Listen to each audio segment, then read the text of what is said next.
So, good morning, everyone. Welcome to this third and final session of Get Ready for 2050, a unique event series dedicated to local and regional stakeholders and authorities in order to help them develop and implement sustainable energy and climate plans.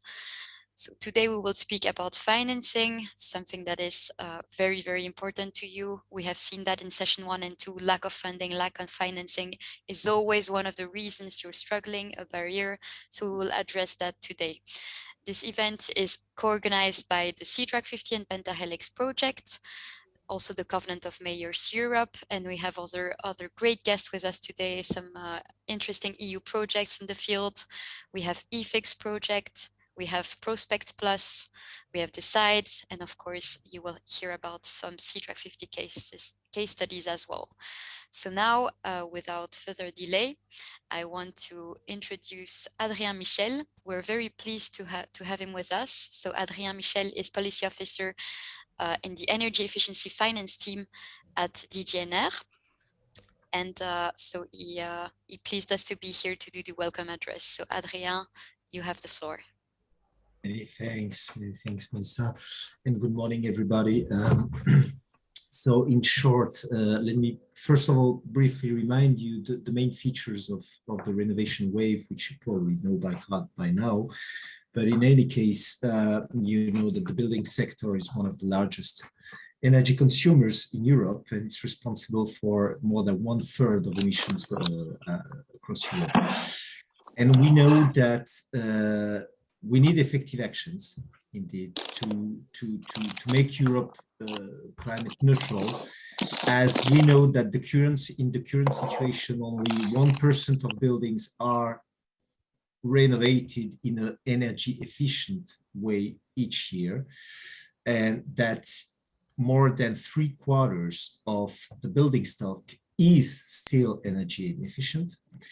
And that probably we estimate that around 90% of the building stock today will remain in 2050.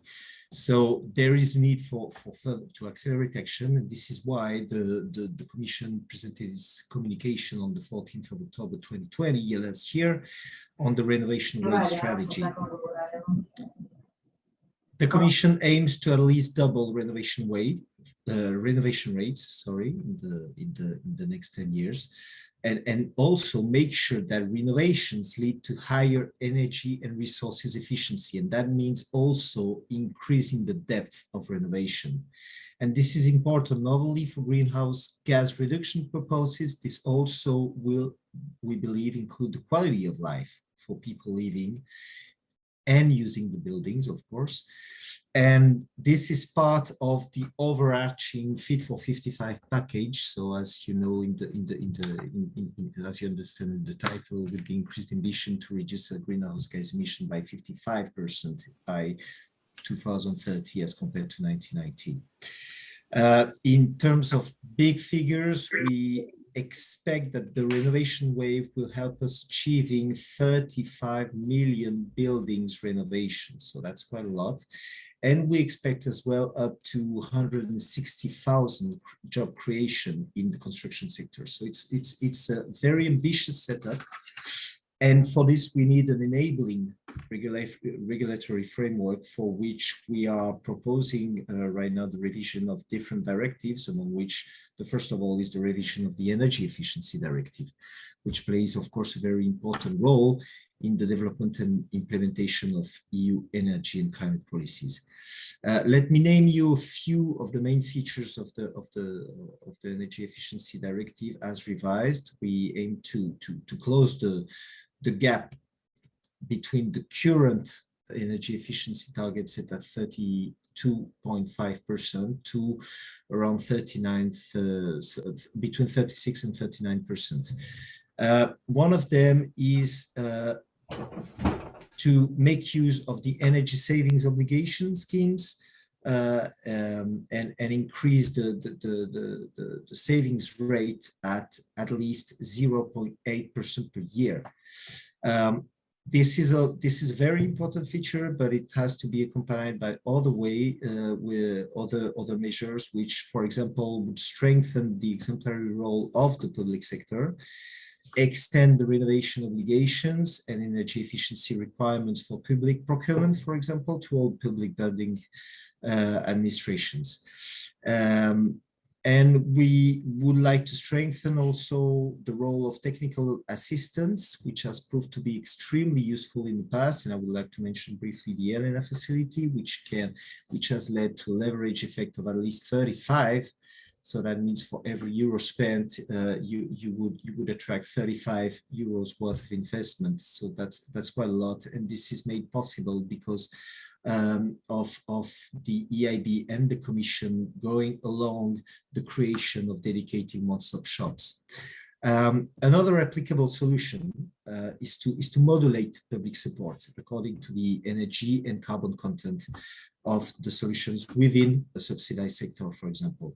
And that leads me to one of the proposals that was made by the Commission, which is the energy efficiency first principle communication, which is also embedded in the revised energy efficiency directive as part of a recital and as part of the governance regulation as well, which aims to capture the energy savings potential, not only in the energy sector, but also in other sectors with high energy consumptions. And that means transport, that means technologies of information and communication, for example. And for this, we have released a communication with a set of recommendations, which will, in its final pace, include a guidance document to help the decision makers to operationalize this energy efficiency first principle. And now let me turn with this long introduction to the finance part, because we all know that thanks to the recovery funds, now the EU's long-term budget for the next multi-annual framework period will represent an unprecedented 1.8 trillion euro, which is almost doubling compared to traditional values. We know this is for obvious reasons, but we try to make the most of these additional resources by setting a 30 to 37% target of all these funds, which needs to be earmarked to climate action. So that's quite a significant amount of money. That's more than 500 billion euros. Among the main sources for financing energy efficiency and building renovation, we can, of course, mention the Recovery and Resilience Facility, which is involved with 672.5 billion euros. So that's a lot of money. And for these, member states were in the driving seat. So they were preparing the plans and submitting it to the Commission for an adoption expected around June of this year. So in a quite timely manner.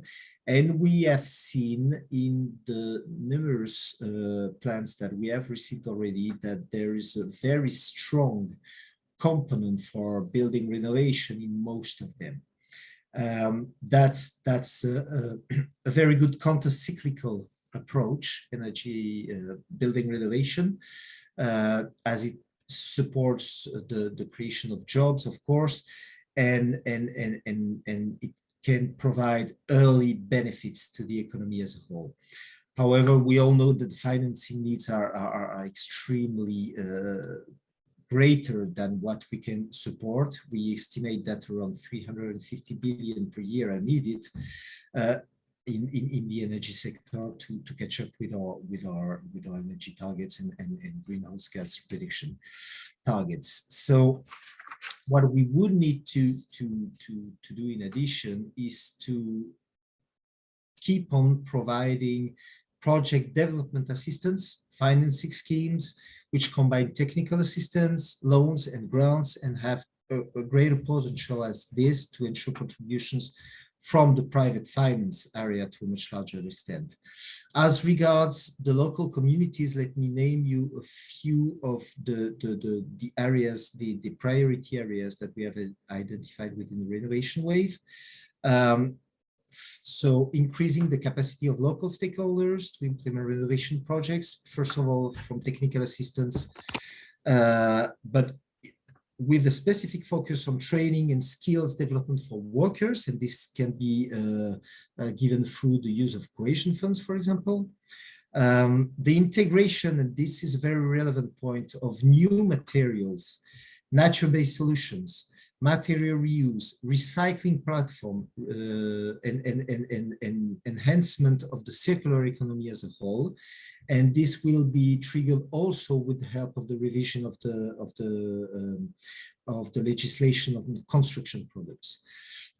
We also aim to develop neighborhood-based actions and approaches for local community to integrate building renovation with local connections to the grid and local production of renewables.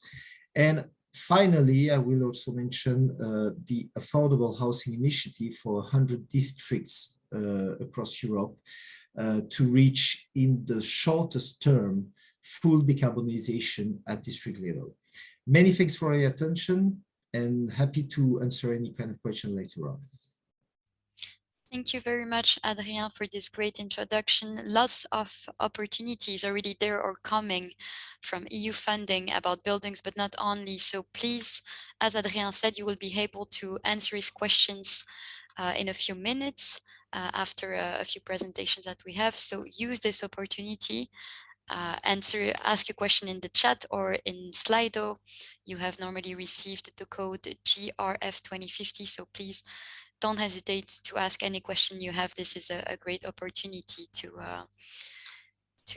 do it and to see how to use EU funding for your sustainable energy and climate plans and projects. So now it is time to welcome our second guest of the day, my colleague Mariangela Luceri from the Covenant of Mayors Help Desk, who just wants to remind you that the Covenant of Mayors Help Desk and the Covenant of Mayors is also working on financing and has a great tool for that. So Mariangela, please, you have the floor. Thank you, everyone. I think, Melissa, you can already go to the first slide. Yes. So as mentioned by Melissa, we have this interesting funding guide. It's available in all the European Union official languages, and it is updated every time that a new financing scheme is out. For example, a new version will be released in the coming weeks with information on the Horizon Europe and the LIFE programs. I hope you can see the GIF moving so that you can see that, first of all, it lists all the European financing scheme available on sustainable energy and climate, and in particular open for the members of the community, like local authorities. As you can see, you can also filter by topic or country, and then by clicking on the name of the financing scheme, you can have a quick overview of what the scheme is for. Next slide, please. Thank you. So there are also other supporting tools that the Covenant of Mayors Europe office offer to its members, such as webinars and workshops, as the one we're joining today, then e-learning modules, peer learning opportunities, and publications such as guidelines and case studies. In particular, I invite you to check the case studies because they come from good practices from municipalities on either the use of innovative financing schemes or the use of more classic financing schemes, but for innovative projects.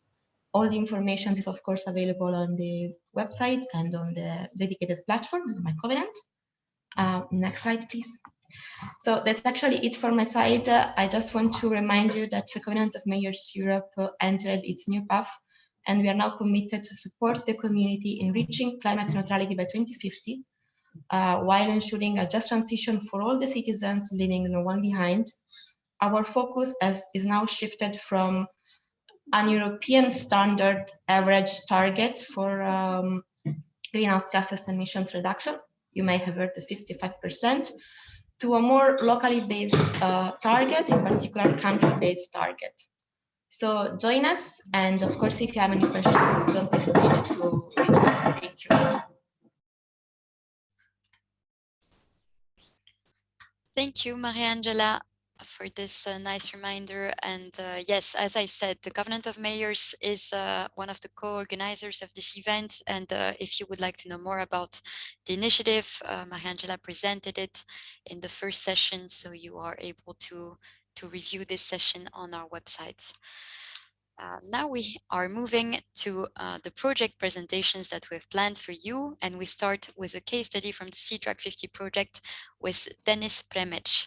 So Denis is project manager at the Regional Energy Agency North in Croatia, and one of his main tasks concerns the energy retrofitting of public buildings. He is responsible for both procurement and project management. So he will now present you the C-Track 50 case study. Denis, I will give you control of my screen if I can.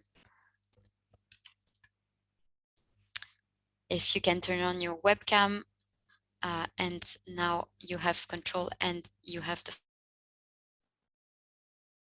Okay, thank you. I had to unmute myself. I hope you see me. I hope you hear me well. Hello to everybody.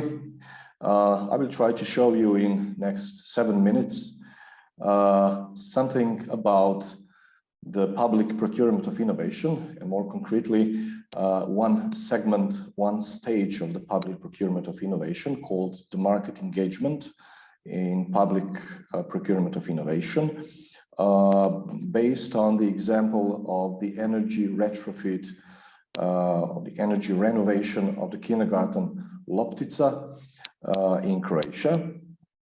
And okay, I have the control. And the rest of the public procurement of innovation process will be explained by my colleague Diego Mattioli in the breakout session room after this first part of today's event. So really, you're kindly invited to join us in our second part of explaining what kind of procurement is a PPI. Now I will focus on the main stage of the public procurement of innovation called market engagement. Why is it important and how we did it?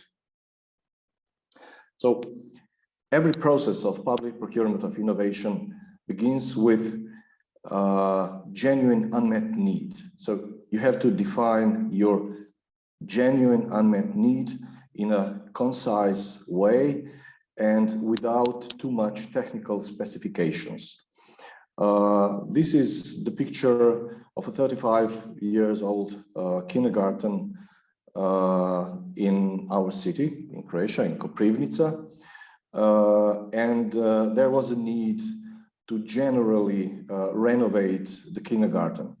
So we thoroughly analyzed the kindergarten, the documentation, the usage patterns, and so on. And this is our definition of our unmet need: internal and external transformation of the kindergarten to modernize childcare conditions and improve energy efficiency. So you can see that the expression modernized childcare conditions is in the middle of our definition of unmet need, and this is what we wanted the supply side to deliver. In what way? What kind of solutions? Technical solutions or process solutions? We didn't want to define that because we wanted the market to compete with the best idea. And this is the whole philosophy of public procurement of innovation. Let the market compete with the best idea. So what led us to this unmet need? Of course, you can see the kindergarten was quite old. 3/4 of the kindergarten are in fact a prefabricated wooden building. So it had a low energy performance, which of course caused cold sensation in winter and hot rooms in summertime, and also water supply and drainage system leaks and so on. This is a quick overview of the challenge and the results. So our challenge was to renovate the kindergarten, and the building was considered to be near the end of its useful time. The goal was to find an innovative solution and to avoid the demolition of the kindergarten and the construction of new one, enhance the building and extend its lifetime, and get a replicable solution for same or similar buildings in the country, which would be a benefit for both procurer and the bidder. And this is also one of main points of PPI philosophy. So we wanted innovative, external and internal replicable solution. We had a budget of around 300,000 euros, and we stepped in the market. So our innovation resulted from the combination of existing materials and basic construction techniques not previously offered or used in the market. We used the 3 stages approach. First, identification, which I already explained. Then the main part of the PPI, which was market engagement, where customers need, so we as a public procurers, we communicated our requirements to the market. And the last stage was a public procurement procedure. These are outcome-based requirements, so you can see that there are no technicalities here. Outcome-based requirements should be defined without too much technical specifications. This is how we make a room for innovative solutions. So on one hand, we define constraints for our projects. On the other hand, we define requirements which we need. And this is a playground for suppliers to deliver innovative solutions. These were outcome-based requirements. And the first 2, we expected the innovation during these 2 requirements, the thermal protection of the building exterior walls and remediation of inadequate water supply and drainage system. We also carried out thorough and deep market analysis, which we tried to, and through this we tried to show our credibility to our supply side. So we analyzed the whole country, and we found 25 similar buildings, and that means 25 similar market opportunities or business opportunities for suppliers. And this is how we wanted to attract them to our project. We, of course, used some market sounding tools. The main tool which we used was market sounding prospectus. Maybe we will talk about that later more. We also launched the website, especially for this project, especially for this public procurement. And the website contained really useful tools for suppliers. And one of these tools was expression of interest. And we managed to get 30 expressions of interest filled out by suppliers and sent to us, which showed us quite big interest for this project. Finally, we succeeded, and this is all I can explain to you in these 7 minutes. So thank you for listening. But really, more about that in our breakout session room. Thank you. Thank you very much, Dennis. I hear your clock. I appreciate how thorough you are with the timing. Indeed, as you said, a part of the audience will join your PPI breakout session with Diego later on. You will all receive the slides as well. So, and don't forget, you can ask questions to Dennis right now in this first part through Slido or the chat if you have more questions about how to implement PPI in your regions and cities. But first, actually, Dennis has a question for you. So please join us on Slido to tell us more about your perspective of innovation procurement.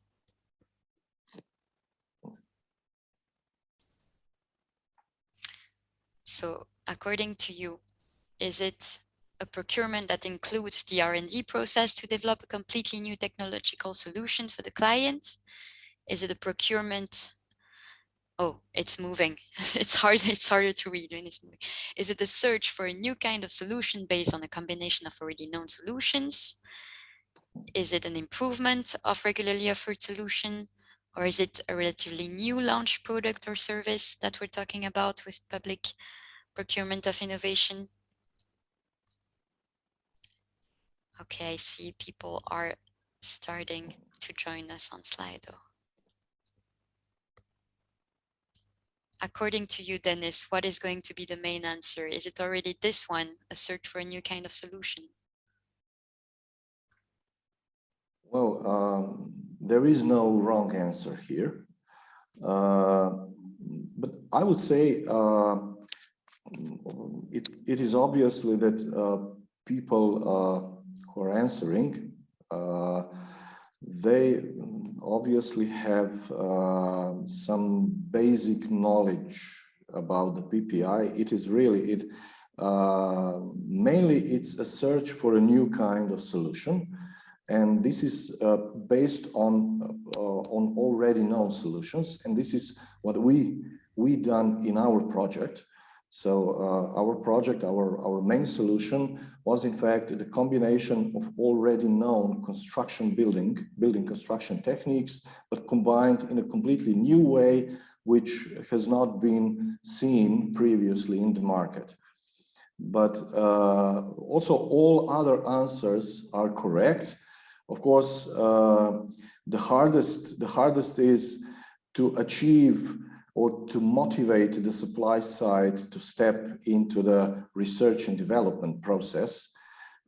This is possible only if you can prove to suppliers that there are huge market opportunities after they deliver you the final solution, and if you can guarantee them that they will have a chance to capitalize their initial effort.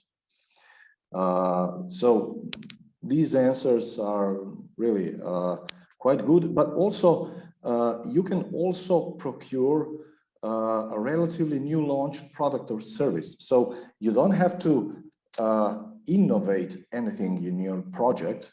You just have to improve something or buy a relatively new product or service, of course,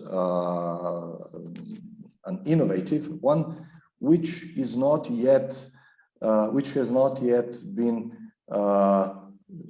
capitalized in the market. So if you are the first one to use it, then you can also call it that.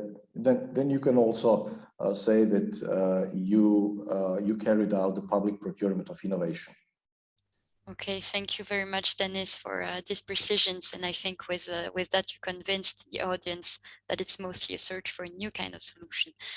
It is time for us to move to our next presentation before the first Q&A. So thank you, Dennis. And now I would like to welcome Andreas Karner, a senior consultant at Conplus Ultra. He coordinates the Horizon 2020 project EFIX that you will hear about in a few seconds, which is about promoting innovative financing models in new countries in the Eastern neighborhood. So Andreas, welcome. I will now give you control of your own slides. Thank you, Melissa, and good morning to everybody. Pleasure to give you a little bit of an update and an information on our ongoing, closely finalizing project EFIX. As you see in the title, it's about testing innovative financing instruments with a focus on energy efficiency, mainly in new countries, but we also have two partners from Eastern neighborhood countries, Armenia and Georgia included. So we are very happy to give here a focus on a project that has a focus on regional focus on Central Eastern Europe and new countries as well. Just trying. Yes, now it's reacting. So what is the project about? Actually, the objective of this EFIX project is to prepare the European market for intensified usage of innovative financing instruments, especially with focus on the energy sector, and with the main aim to facilitate the increase of investments in energy projects and energy services. The underlying approach that we have taken as a basis for setting up this project, as you heard, it's funded by Horizon 2020 program, is that an innovative energy financing mix is needed in addition to, let's say, traditional financing sources I would say like traditional bank loans or even public funds, public subsidies, to access new sources of financing and facilitate an increased implementation of sustainable energy projects. So the project was mainly developed to trigger private investments in addition to public funds, using a mix of 3 different financing mechanisms. As you see on the slide, we are focusing on the mechanism of implementing energy performance contracting, equipment leasing, and crowdfunding, crowd-investing. We say that not only through one mechanism that there should be an increased focus given, but we say there is a needed mix in order to de-risk basically the situation for the investors and create bigger trust among project developers, investors, the financing sectors, and those who are beneficiaries at the end, and therefore increase also the volume of financing in the market. Before we get into the deeper focus on the project, I wanted to actually ask you a question, also to get a little bit better understanding. Where do you see opportunities or maybe barriers in your countries concerning the financing or innovative financing mechanisms for sustainable energy projects? So how would you describe the status of innovative financing mechanisms for sustainable energy projects in your country? Is it easy to finance through innovative energy financing mechanisms? So do you have a lot of experience? Are there many private and public financing sources available, for instance? Do you see it, the dependence on public funds, let's say grants, soft loans, tax incentives, very high? Or are you saying that there is hardly any public funds available and it's also difficult to access private financing sources? So generally a lot of barriers existing in the market. Give it a little bit of time, but it seems that public sources do still play an important role. Okay, let's see if this is going to change.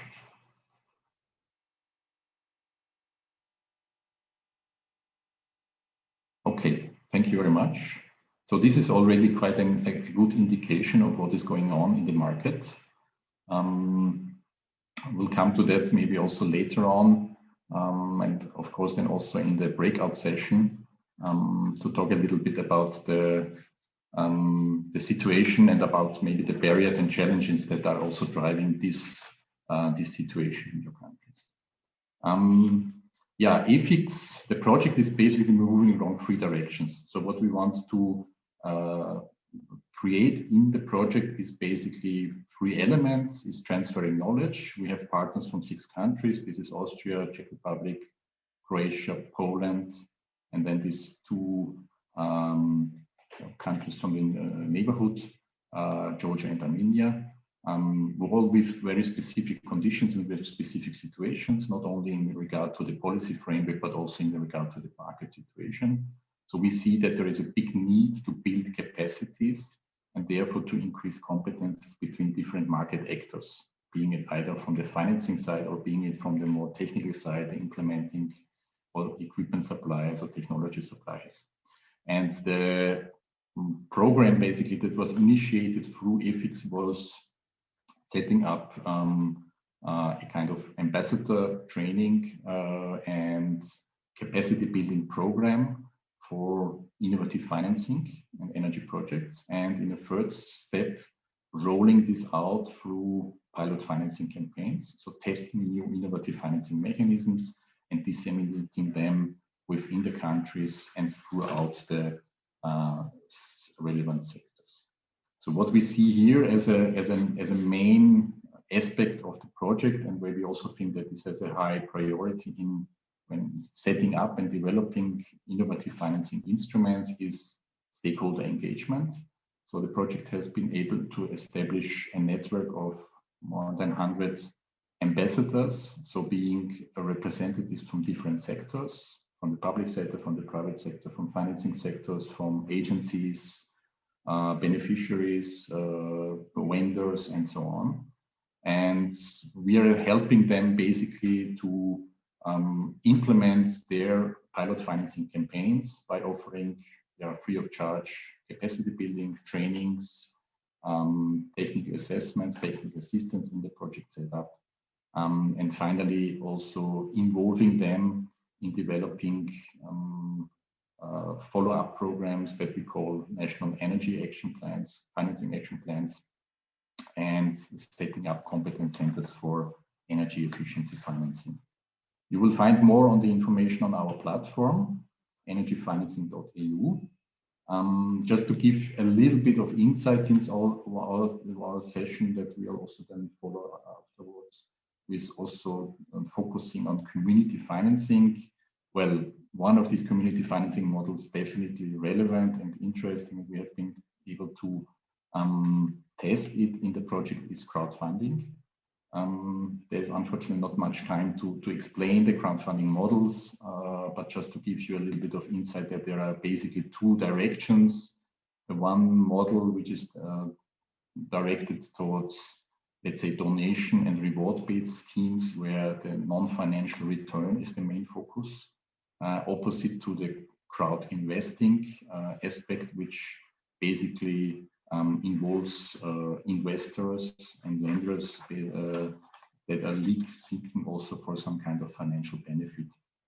And this has been tested in Austria especially, and in a few other countries where we see that crowdfunding is still a niche market, and we see a lot of potential, not only to finance typical, let's say, community projects like renewables, solar PV, wind parks, and so on, but also stepping into the, let's say, harder area of energy efficiency financing.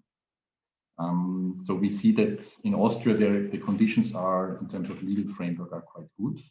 In some other countries, they are not, which makes it also hard and difficult to compare these situations in different countries.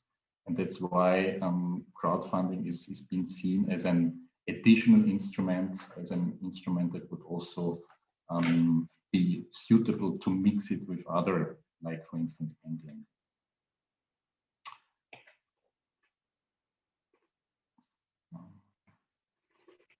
Yes, house is moving ahead.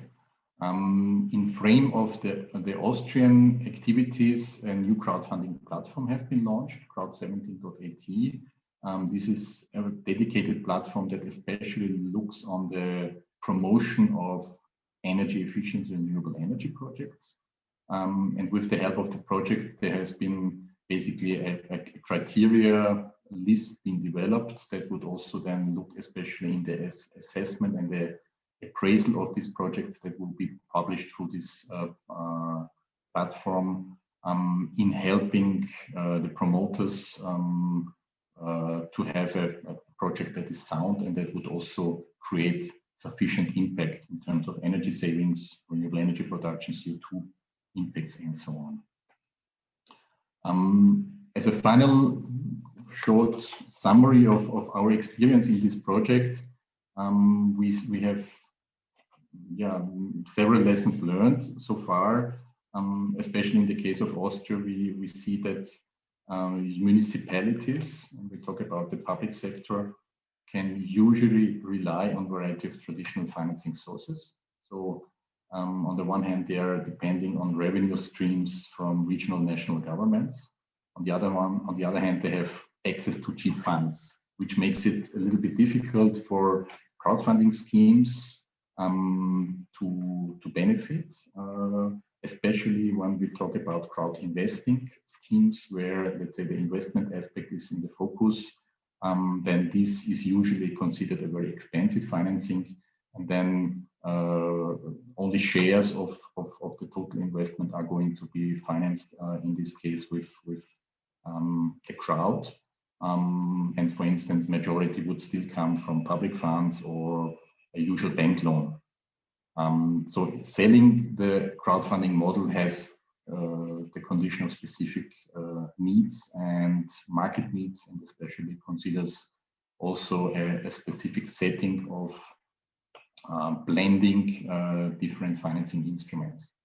However, I think our conclusion is that crowdfunding is a very useful complementary financing source, especially for communities where we usually have the advantage that the crowd is known. So we know, or the community knows, who to involve in these campaigns, because usually inhabitants or people from local communities would be interested in sponsoring this kind of projects. This is a short summary. I'm sorry I have to have more time to get you into more details, but if you're interested, please join the session on the community financing later on, and we'll be happy to discuss a little bit more in details the advantages and disadvantages of these kind of innovative financing models. Thank you very much for now. Thank you very much, Andreas. Indeed, I know the program is dense. This first part is really to show you the variety of tools you can use.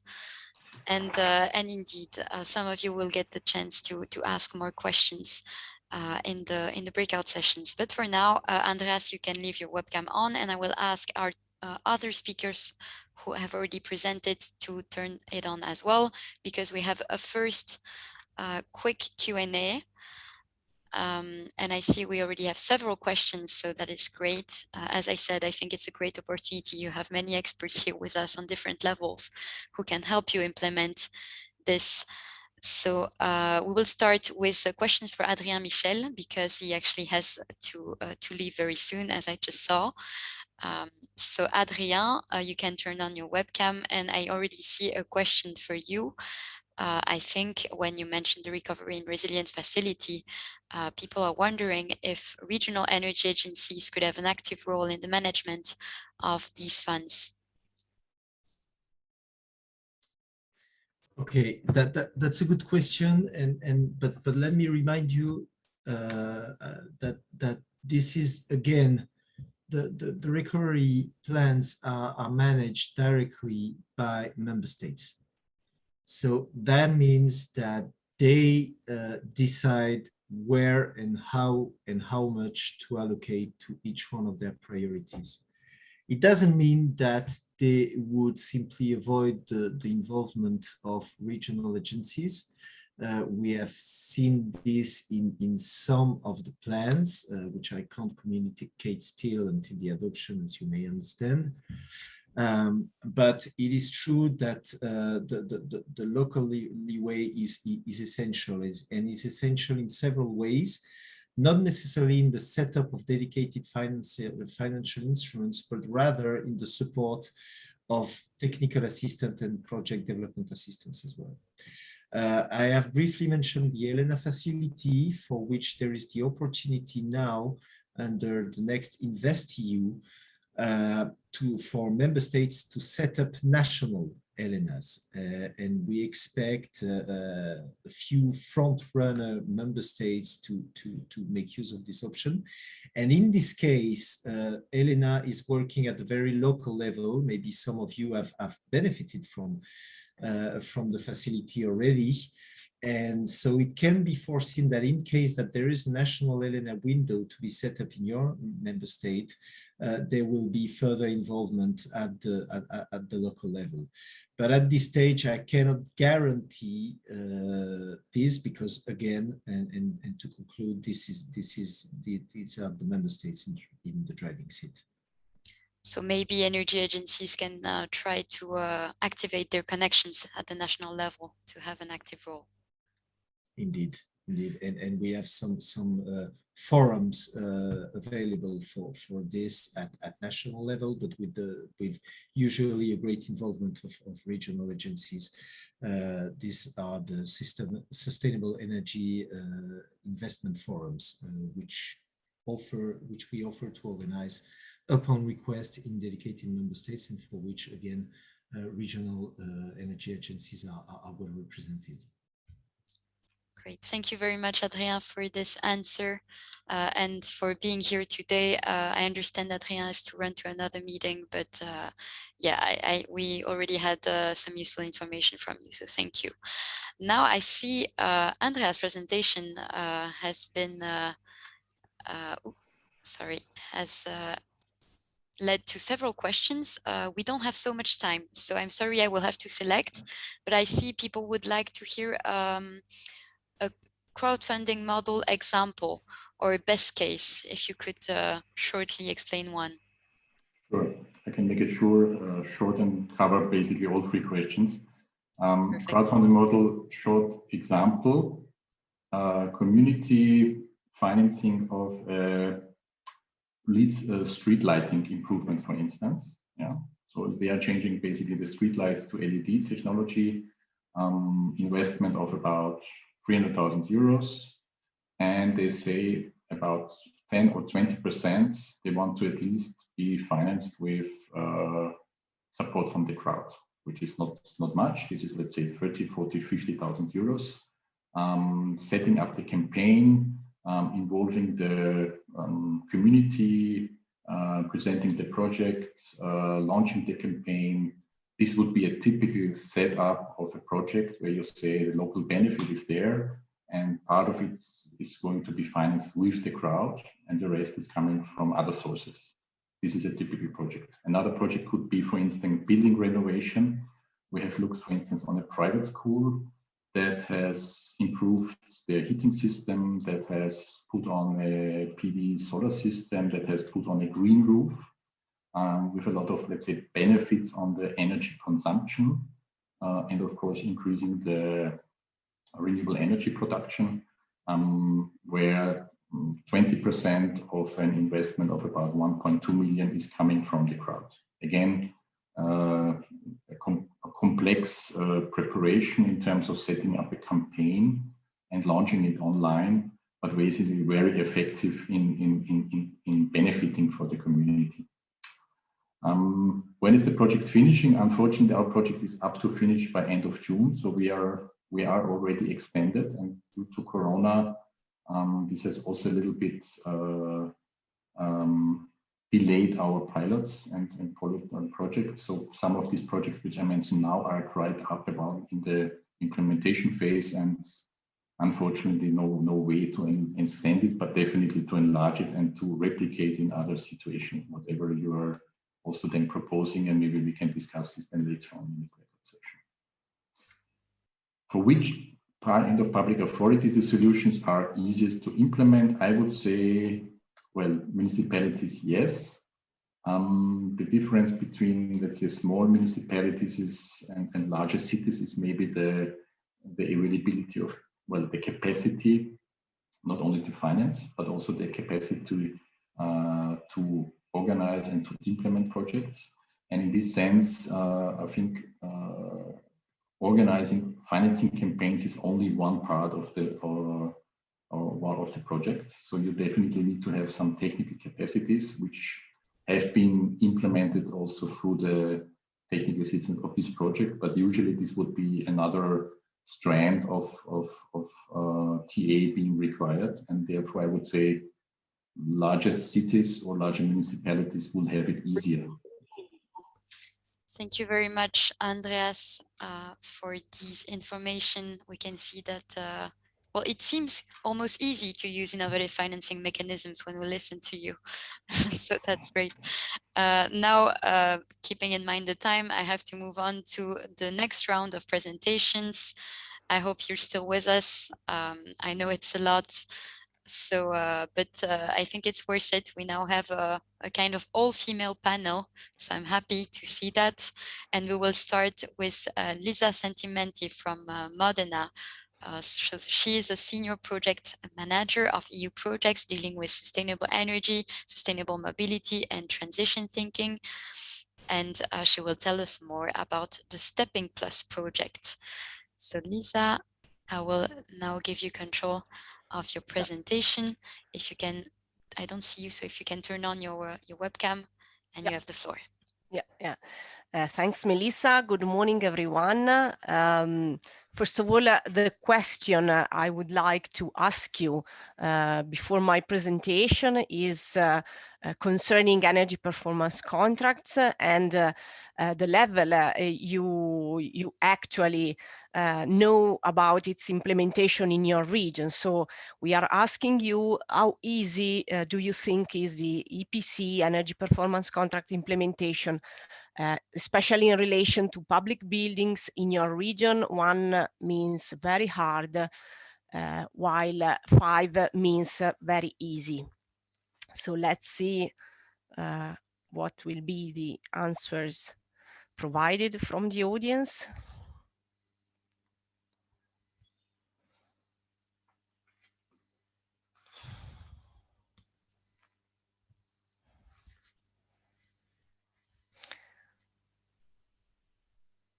I think from what I've seen, usually we have 30 people connecting, so I think we have our results. Yeah, definitely. And I really think that actually those answers provide a picture that is rather representative of the state of play of EPC schemes implementation in Europe. And that is also definitely why we strongly still need European projects such as the one I'm going to present, further supporting and boosting the implementation of EPC schemes meant in our case, but I strongly believe this as effective tools for the energy transition of our region. Let's move on.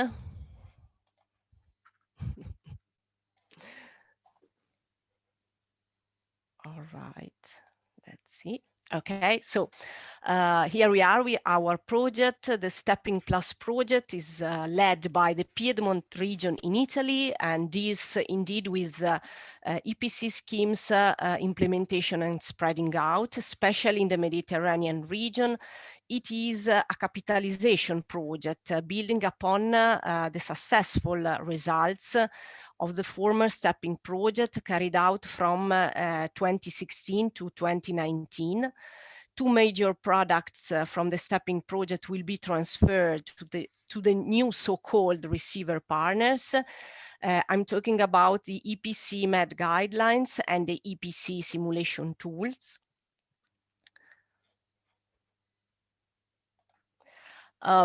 Sorry, too fast.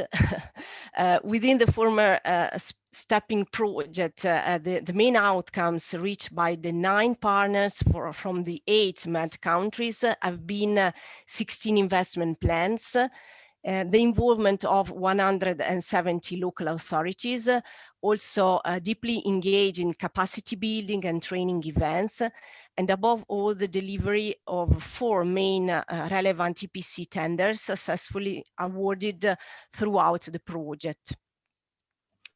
The approaches that we adopted within the pilot cases, we have reported here some of them.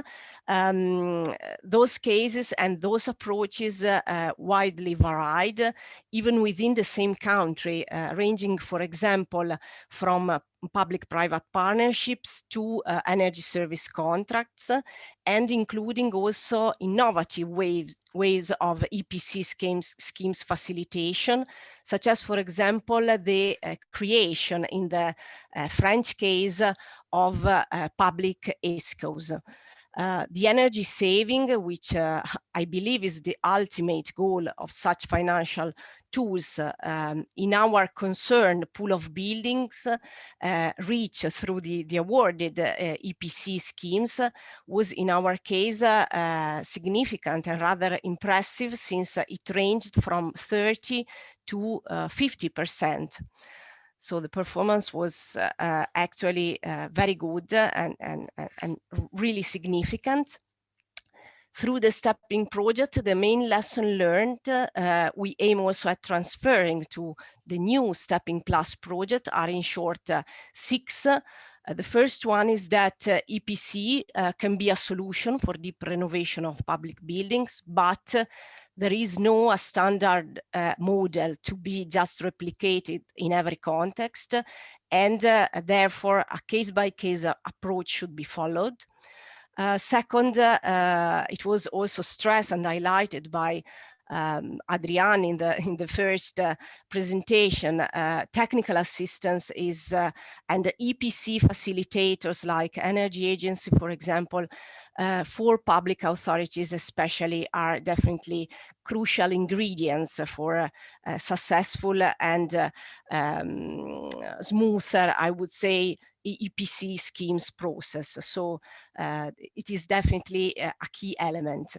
Another key element is that the management phase should be given special care throughout the process, even more than the one concerning the works, for example. Blending funds as fourth element can be relevant in supporting and integrating the ESCO's investments, and therefore they should be included in the investment plans whenever it's possible, because this is strongly supports the engagement of the market as well. Fifth, measurement and verification procedures are key for monitoring the actual performance, but especially in the MED area, we have experienced that are not yet properly addressed and implemented, and so we should still work on these crucial aspects. And sixth, especially in relation to public authorities, the focus should be not only on financial benefits triggered by EPC schemes, but also on carbon emissions reduction, on energy transition processes in the concerned territories, or as previously also mentioned and stressed, these are also initiatives and tools further supporting the creation of new jobs and the involvement in some specific context of local SMEs, for example.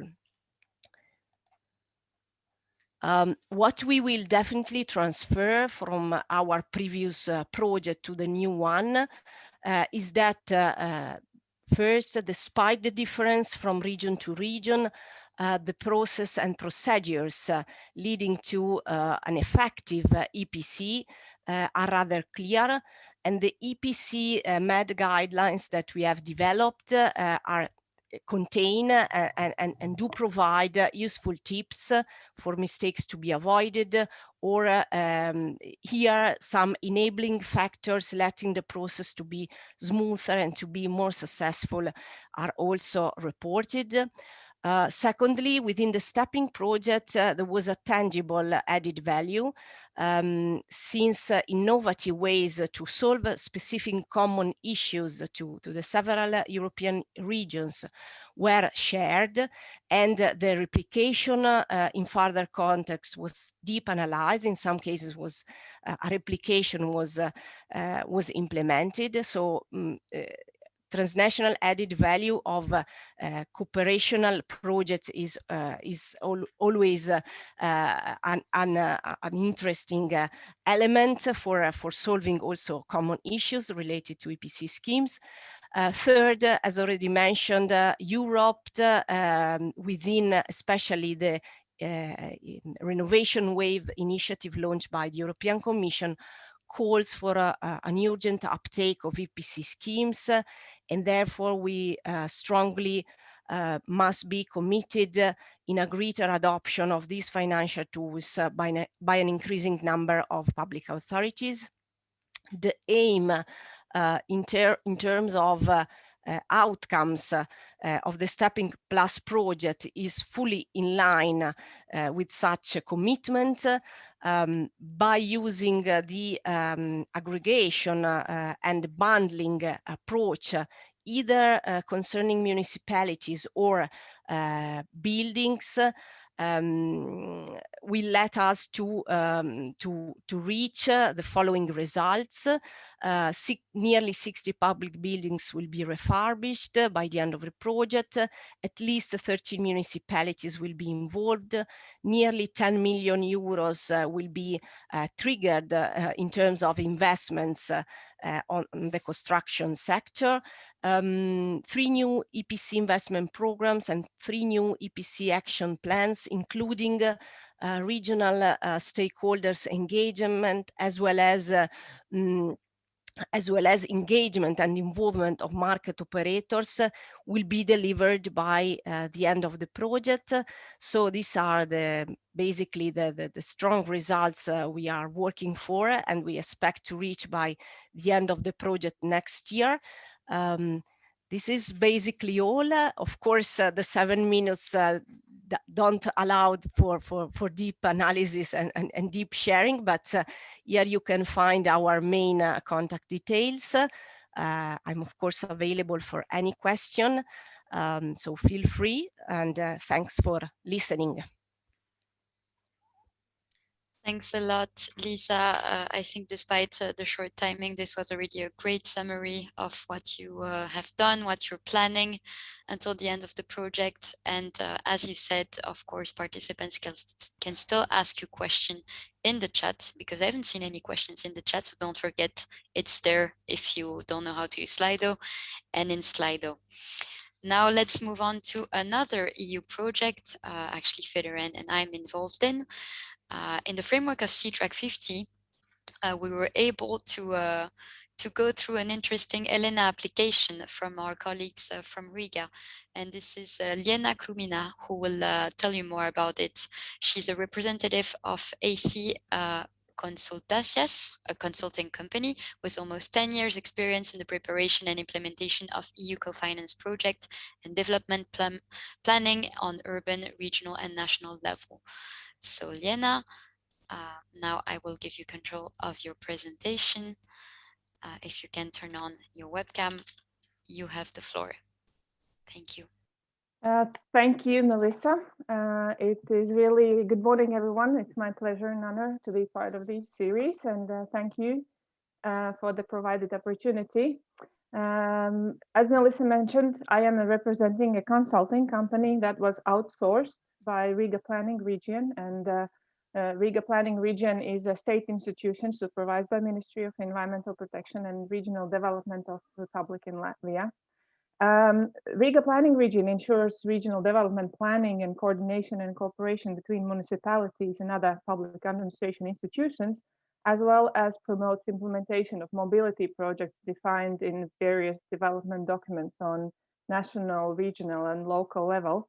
And our consulting company was outsourced for preparation and investment program. And I'm trying, yes, it works. An investment program named Development of Mobility Points in Riga Metropolitan Area. We were outsourced to prepare the technical assistance for this investment program, which is of really high value in order to reach the CO2 emission decrease in transport sector in Latvia. This is a goal set in national development documents. As we know, transport, in particular the road-based, is the second largest energy user and the main source of greenhouse gases emissions, and also a major source of air pollution in urban areas, as well as notably in Riga. Riga metropolitan area that is mentioned is a geographical location of city of Riga and its surroundings, with 1.2 million inhabitants, which is approximately 62% of the total number of inhabitants in Latvia. Out of these percentage, 30-40 are the ones working in city of Riga, and so the density is quite high, and this number is only increasing due to COVID-19 situation. So far, the mobility service of public transport offers mainly suburban and regional tram and bus services.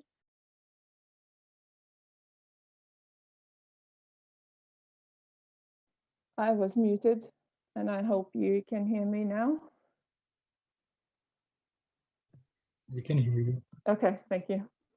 So yeah, so we have suburban regional train and bus services and urban tram, bus and trolley bus services. But these services still remain as very standalone systems despite the significant improvement of coordination, network planning, and vehicle modernization that has been done in the past years. And one of the key obstacles is discouraging this modal shift towards public transport is the quality of multimodal exchange, and is, in other words, in Latvia, the non-existent mobility hub infrastructure. And therefore, the overall objective of the investment program is to develop 54 smart and sustainable mobility hub system to encourage this modal shift towards the public transport. The overall ambition is to develop 14 mobility hubs in urban areas, namely Riga, and 40 in regions around Riga, altogether in 21 municipalities, with indicative investment of 131.7 million euros. Investment program foresees quite a large number of stakeholders, including such state institutions as Ministry of Transport and also the Riga planning region, including municipalities of Riga metropolitan area, as well as road transport administration and railways and private infrastructure operators. The investment program is structured in 4 categories, as you see, and promoting and contributing to wide-scale rollout of new, more energy-efficient transport infrastructure, which will include shared mobility and optimized urban logistics, intelligent transport systems, enhanced urban infrastructure. In order to prepare this investment program, we are planning to use the ELENA Facility, which is the European Local Energy Assistance Facility. It provides technical assistance split in 3 envelopes, and first 2 are energy efficiency and renewable energy investments targeting residential and non-residential buildings. And in our case, we're aiming for the technical assistance for innovative urban transport and mobility projects resulting in energy and emission savings. Some information on ELENA. It is currently financed by EU funds from the Horizon 2020 framework program for research and innovation. And it supports the actions of public and private stakeholders, including local, regional, and national authorities, as well as transport authorities and operators. It covers up to 90% of eligible costs necessary to prepare the investment program. Proposals can be submitted anytime on rolling basis. There are no set deadlines, and the grants are allocated on first come, first served basis. And funding agreements can be signed as long as there is budget available. The duration of a project supported by ELENA is typically limited to 4 years for the transport project. Activities that are eligible for ELENA grants include the technical studies, energy audits, business plans, financial advisory, legal advice, preparation of tendering procedure, as well as project management. And in our case, the indicative costs for project development services are approximately 2.5 million euro. As you see in the provided figure, overall procedure for applying for ELENA funds is quite simple, but time-wise, it might take up to 1 year. After submission of the pre-application, which is the first step, one should be ready to have a teleconference or discussion with ELENA representative, or not only about the submitted pre-application, but also about the investment program in quite detailed level, I would say. These meetings are of high value since EIB provides assistance in the preparation of the application, while also they share their expertise in project implementation as such. We are still in process preparing the application, since agreement between all involved parties and stakeholders need to be met on each step in order to be able to show ELENA involvement and commitment of all involved beneficiaries in spite of uncertainties on global level at the moment. The challenges and the lessons learned, I've split into sections. A few things to consider for municipalities. Municipalities are often used to work individually, and therefore it might be a challenge to convince them to trust each other, to collaborate and join their forces and sources. ELENA and other grants, not always a clear understanding why one should consider ELENA funding if there are other grants available where application procedure is already well known over the planning period. And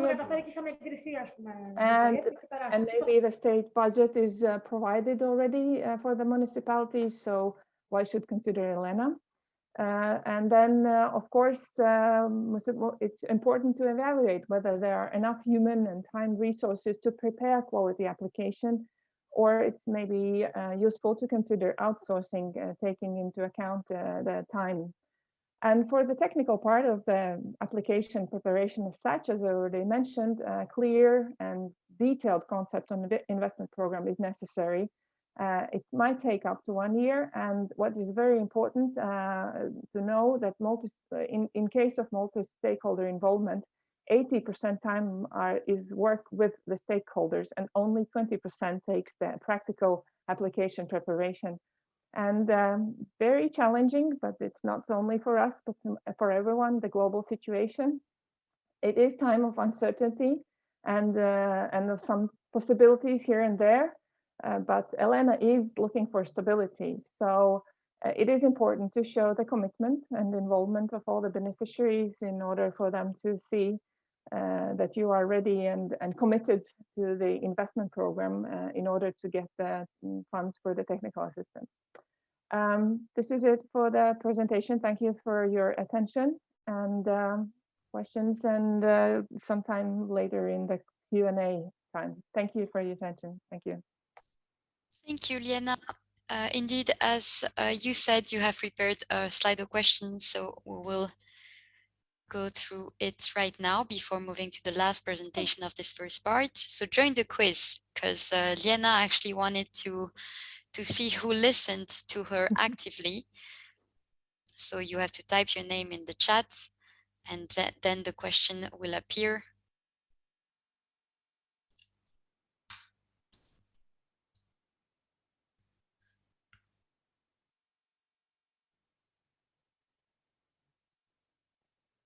Okay, can I activate the question now? Yes. So Liena is asking you, how many mobility hubs are planned to develop under the presented ELENA project application in Riga? Is it 42, 34, 54, or 52? And I know the answer, so I will not answer it right away because I don't want you to copy it.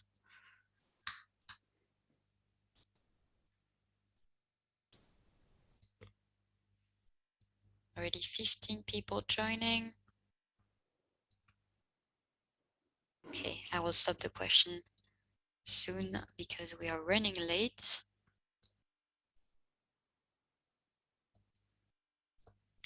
All right, let's see.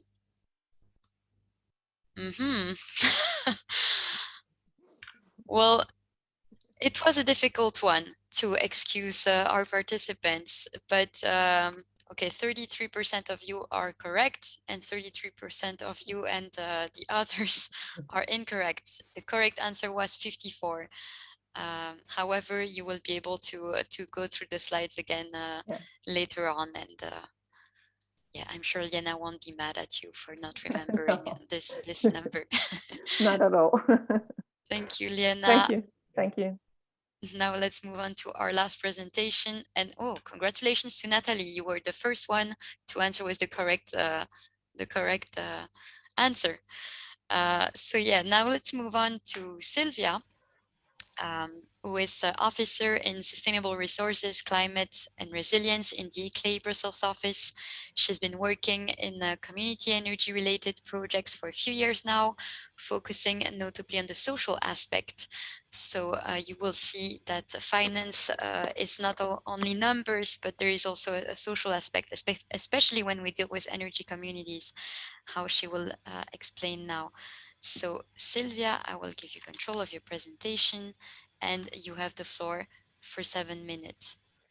Thank you so much, Melissa. Indeed, you're right. Thank you also for the C-Track 50 project for including energy community and complementing the presentations of today. Indeed, energy community are way more than a game changer in the energy market. And here I already spoiled one of the main messages that I will deliver within my presentation, that local governments really should not miss the chance to leverage the potential of energy community, especially nowadays where they're asked to raise the ambition both from bottom level citizens demonstrating as well as the European level with the new EU targets that have been also reflected in the new European Covenant of Mayor commitment. Well, energy communities are really a key actor that can support cities and regions in reaching their climate targets and making transition happen together with citizens. So let's have a look at what energy community are actually. So we are talking about new legal entities that have been introduced by two European directives, the Internal Electricity Market Directive and the Renewable Energy Directive. Both are meant to strengthen the clean energy for all European package. So this huge update of all the frameworks related to energy to phase out fossil fuel based. And in one sentence, they allowed for the active participation in the energy markets, but not only. So here you can see just a few of the huge benefits that energy communities can bring. So increased social acceptance, of course, by letting communities being involved in the project that are implementing on their areas, to enhance flexibility by having diversified type of energy sources, and to mobilize private capitals so people can really invest even in small scale projects.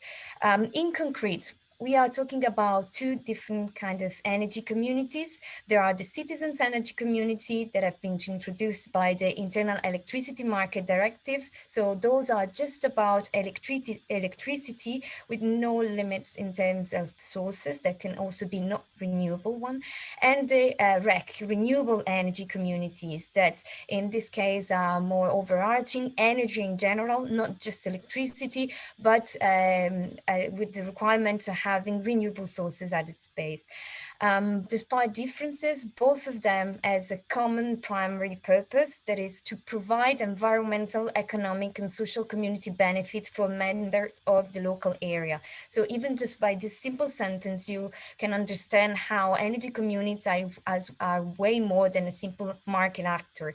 Other two elements that I want to point your attention to are the membership, so who can actually participate, and the control, who can take a decision in it. As you can see, renewable energy communities are a little bit more restricted possibility, but in both of them, local authorities are there and can play a role besides natural person and small medium enterprises. But what can energy communities actually do? Well, a lot of things beyond generating, so also storing, sharing, providing energy service, selling and aggregating. Of course, all those actions are abundant and subject to the appropriate licensing and permitting procedure, which are different from member state to member state. So everyone should check out how it's possible to implement this action within your country. Also to keep in mind that the Renewable Energy Directive deadline for member states to complete the transposition, so to include those directives in their national law, is the end of this month. So things might still change a little bit. And last but not least, the Renewable Energy Directive might be recasted to be adjust figures in order to reach the new EU target of 55% reduction by 2030. So what can local governments do within this context? First of all, of course, they can take action. As you will see, they can be member, they can take decisions. So why not to be the first promoting such initiatives? And then, of course, there are the closer entities to the citizens. So best positioned to provide access to information. Many municipalities do have the energy local agency desks. So this can be a topic that citizens can find information to, and why not to maybe aggregate interest of different stakeholders. Oftentimes someone might be interested but really not sure how to group with other interested people. Of course, local governments can facilitate the uptake of such energy communities by reducing taxes and levies that are of their competencies. For example, the municipality of Valencia in Spain drastically reduced the taxes on working construction works to install PV panels on rooftop on their city, and last but not least to give political support, which is really important in order really to give a strong message for the support of energy communities and both renewable and citizens. So now that you are absolutely convinced, and after this meeting, you're going to open up and to start off your energy community, what I want from you to hear is, in your opinion, which one of the following aspects do you think it counts the most for the real uptake of energy community? Do you think it's more about the financial aspect, the regulatory aspect, the administrative aspect, technical, organizational? I know it's difficult, a lot of different aspects. As you can imagine, the truth is that there is no most important aspects among the others. All of them are extremely important to be kept in mind. And this is really what I want to stress. All of them should be at some point in your planning phase. One of the many that are listed here that I want now to focus on is the social one, which oftentimes is left a little bit on the side. And here is where the DECIDE project comes into the picture. So DECIDE is a research and innovation Horizon 2020 project that investigates establishment, management, interactions that is behind energy communities and energy collective actions from the social point of view, really looking at what are the social motivators, the social barriers, and how communication be then sized in the best way possible to reach the real rollout of energy community Europe-wide. Here I want to share with you some of the findings of our research so far. So first of all, we have always to keep in mind that when we talk about setting up an energy community, we talk about taking an action, making a change, and it's important to see what moves people to do this change and what prevent people to do this change. So among the motivators, we found out that the most important one are community trust and community identity, while among the barriers, beside the administrative ones, there are conditions sine qua non initiatives can start. There is also the low perception value of the energy, the low interest, the resistance, ignorance. So just to say that oftentimes we focus on sorting out financial aspects, making sure the regulation is in place, but then we forget that people really have to be moved to take this change. So for you, some of suggestions that came again from our research are to make sure you create a collective sense of efficacy and participative, active participation. So members are part of it and should feel that are part of it. Their opinion needs to count. Then foster the collective emotion, foster the community trust, and ensure to create together with the members a narrative that can set collective decides clear goals. And this is extremely important because it's bundling together all the suggestion previously mentioned. How to do it in practical terms?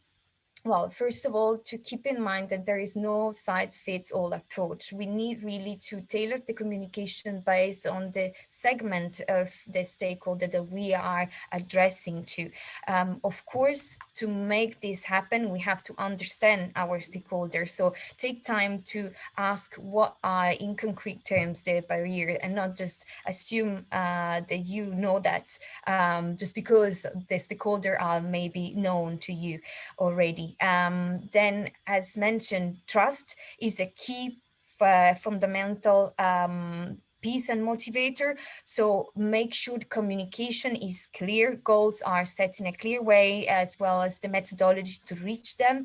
And then we have build on existing, so not starting from scratch. There is already a lot of networks out there, and leverage the power of those groups and communities that are already existing on your area, and organize it collectively, make them being part of it, give them the opportunity to participate and have a say, and keep rebound effects in mind. This is, of course, fundamental.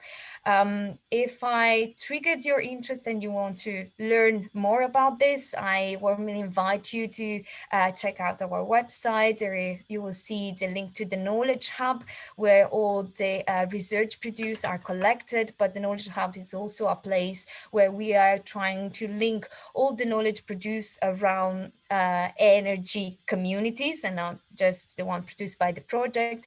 And just to say, the next week on the 10th of June, there will be also a workshop organized by the Decide project, exactly on community energy and stakeholders engagement. And of course, all of you are very much welcome to participate. Thank you.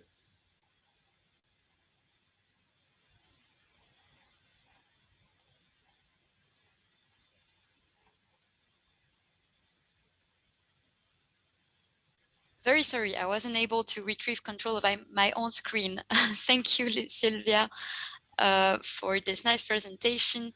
Well, because we are very short on time, I will only ask one question to Lisa, the one with the most likes here. So Lisa, can you tell us? Yeah, but it is quite, they are quite simple, so I can answer them both. Okay. How many years of data of public buildings did you analyze when you estimated the savings? On average, from 3 to 5 previous years. It depends on each also organization and each energy agency or other partners engaged in the energy data analysis, but on average from 3 to 5 years earlier. The second one is concerning the new EPC programs and action plans. They are expected to be delivering next year, because the Stepping Plus project just started in last March.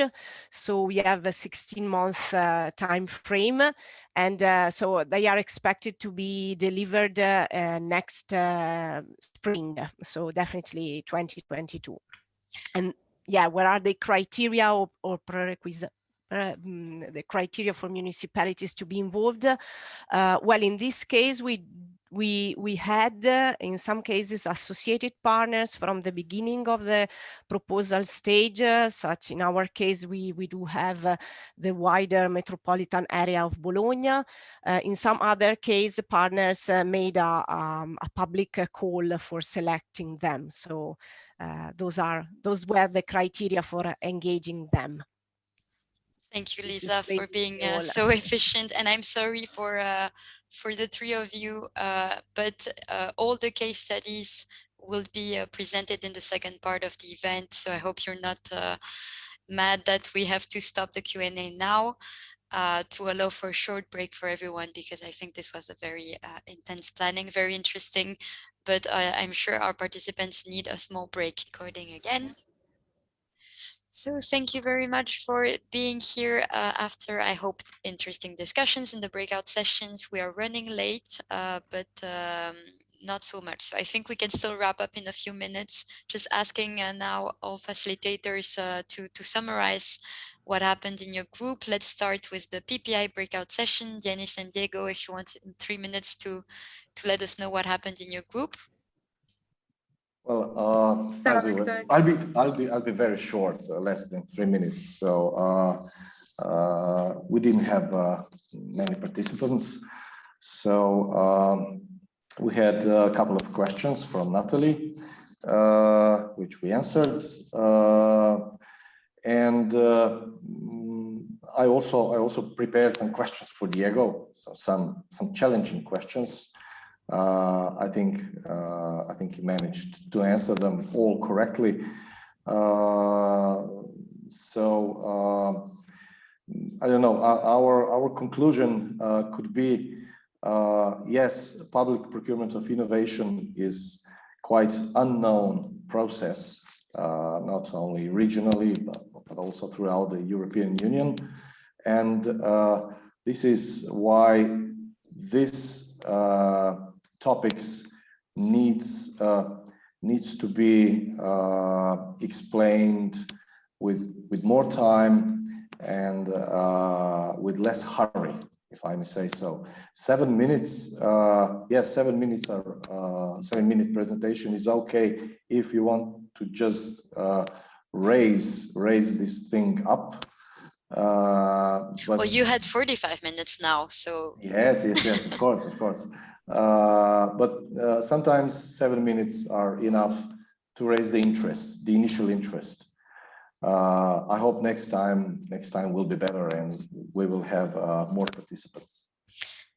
Thank you, Dennis, for this feedback. Yes, indeed, I think this could be seen as an introductory meeting about PPI and raise interest, and why not have something dedicated to PPI in the future. In any case, it's not the quantity of participants that matters, but the quality, and I hope you still manage to have an interesting discussion and presentation in your group. So let's move on now to the group 2 on EPC. I don't know if it's Lisa, Silvio, who will summarize. I'm supposed to speak, I think, but I will call the support of Lisa if needed. I start sharing the screen as Lisa prepared some notes. Very well done. I would say that we had a very good discussion in the group, which was formed by some more experienced partners, some other willing to start this process in their region. So we had the presentation of some insights, key findings from the experienced partners. And maybe I would like to point out some main outcomes. For example, one issue that was raised is that you should start from buildings that have to be renovated anyway. This was a remark from France. So according to the laws that we have, the directives and so on, public authorities must renovate. So it's not a matter, a question of to do it or not to do it, but it is a must to do it. And so EPC can be an option, and should be addressed where this is to be done in any case, for example. And then important to create a market. And for these, the key findings could be the standardization. I would say in a word. The need of bundling, aggregation of demand. This is super useful, but also as the French partner provided this scheme with a public ESCO, which means that they are delivering the same tender for all the buildings, even though they go one by one and they do not aggregate a lot of buildings together, but they in a way standardize the procedures so that the market is ready. But okay, so standardization, bundling, of course, this is another key findings that has been highlighted most of the time. Then we had a kind of a discussion about the ESCO market situation. and we had the opportunity to have some on board one representative of the Federation of ESCO at European level. So it was interesting to have their point of view. And we discussed a bit about the importance to go for deep innovation, and this was also accepted from the point of view of the market operator. What they said is that maybe to have different stages where this renovation comes, implementing most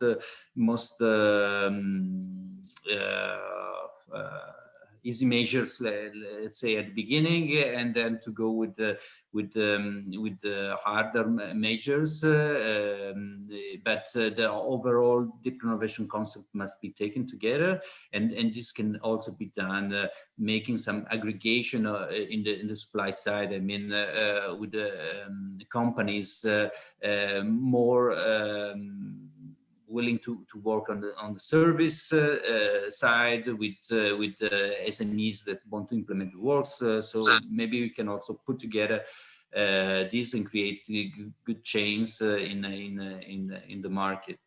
Another key findings from their point of view is that at the end, APC market and ESCO market is very specific, country by country. We can have some let's say European guidelines, some general framework which is similar, or some directions that can go in the same way. But at the end, every country has its own specificity, and this must be taken into account in order to be effective with ESCO, with APC, and so on. And some other points were about the need of public funds that could be blended in financial, more complex financial mechanism, such as APC, and public funds is still seen as a key. Also, another keywords was the building of trust, and make sure that ESCO companies and the public authorities they trust themselves and for achieving the most for energy efficiency. And yes, then this is just a small remark about when you set up a bundling, you should think out that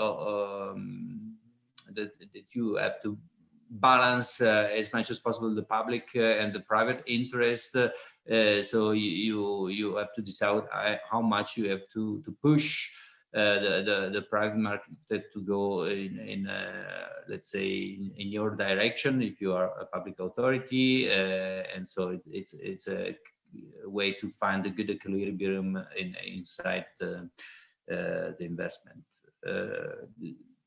I'm calling the support of Lisa, maybe if you want to complement somehow, or Jakub. But I think, yeah, Silvio, you very well sum it up, the discussion. I don't know if the other participants want to add something, but basically that was shared. Okay, thank you both. Yeah, I think that was already quite comprehensive, and it's great also for those who didn't join the session. We have a peek of what happened and some great advice for everyone, for sure. So thank you.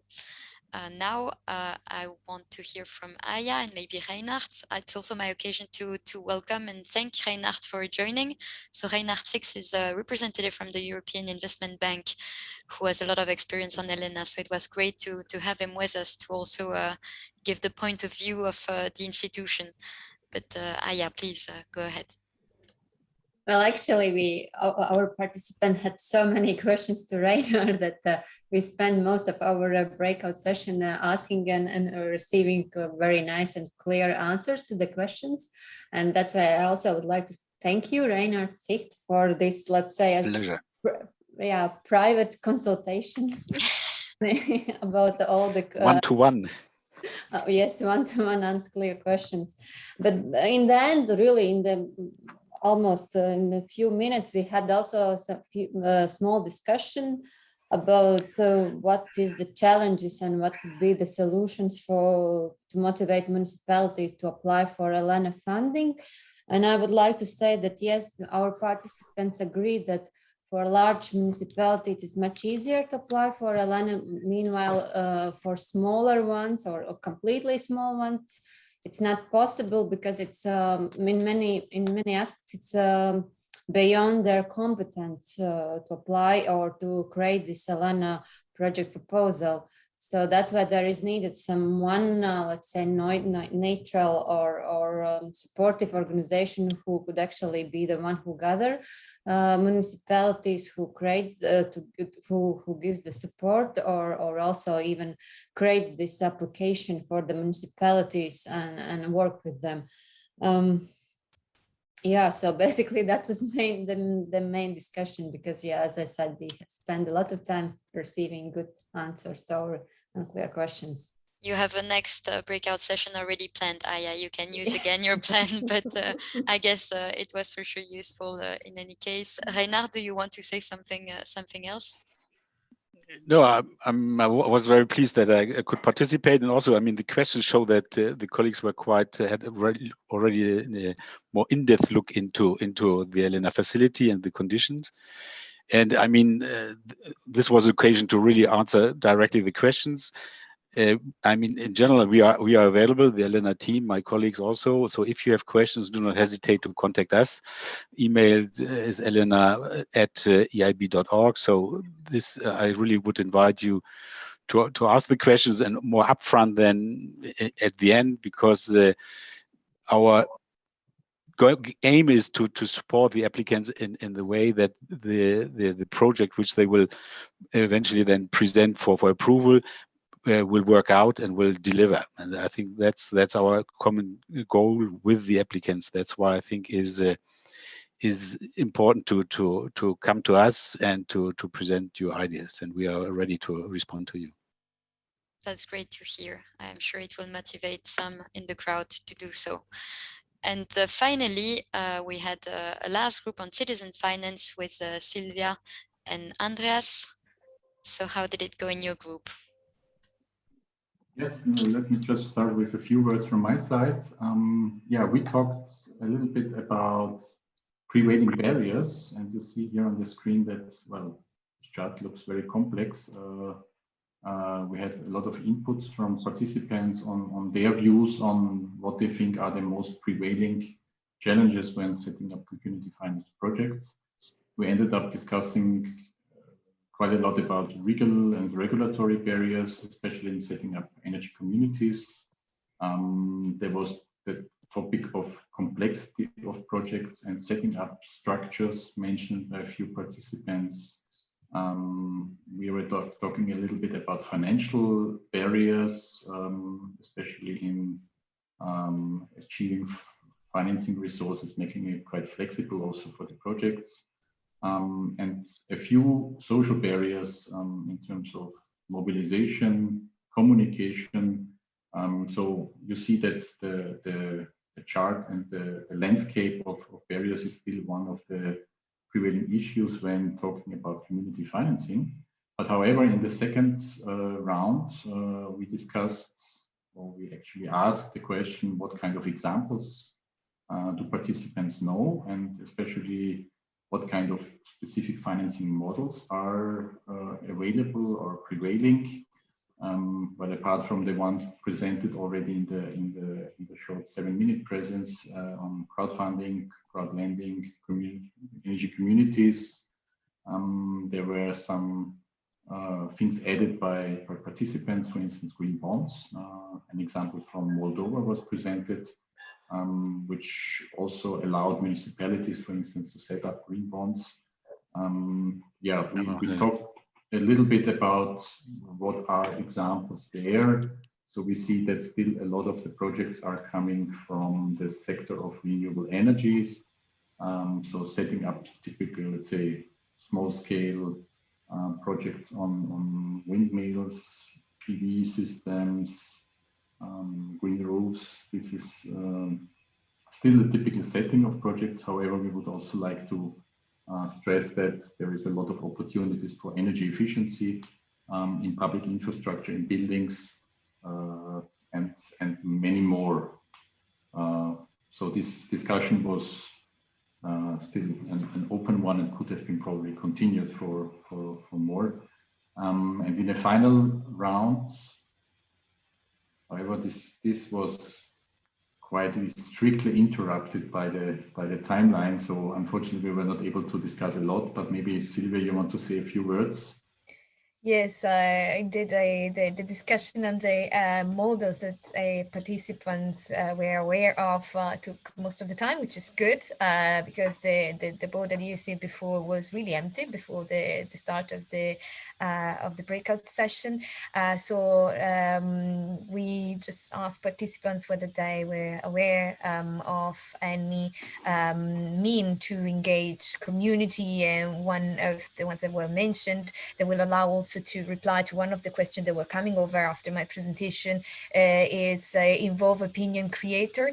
The question back early this morning was whether it's really important to leverage on what's already there, and I would say that this is a clear answer to that yes, indeed, communities are there in order to build something that is already strong from the beginning and to cost efficient in terms of time and resources. It's really wise and advisable to involve communities and groups, social groups that are already present in the community. For example, with specific people that have a particular appeal to the community, that have maybe leading role, or they are point of reference for some groups. I think that's the main all. Back to Melissa.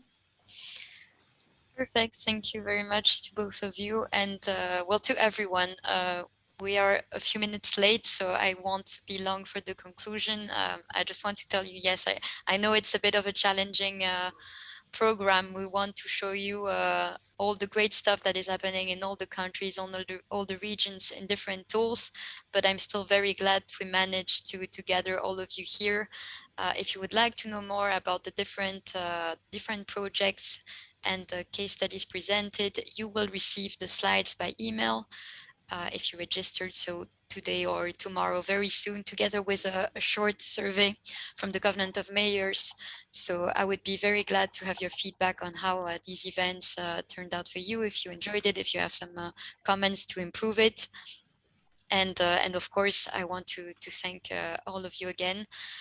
All the organizers, the speakers, the facilitators, and the participants. I know some of you have attended session 1 and 2 as well, and we really tried to propose and offer something different with this program. So yeah, thank you very much for making it a success according to me, and hopefully see you in real life not so long from now. Have a nice day, everyone. Nice to see you. Thank you. Thank you, Melissa. Thank you. Bye. Bye. Organizers, bye.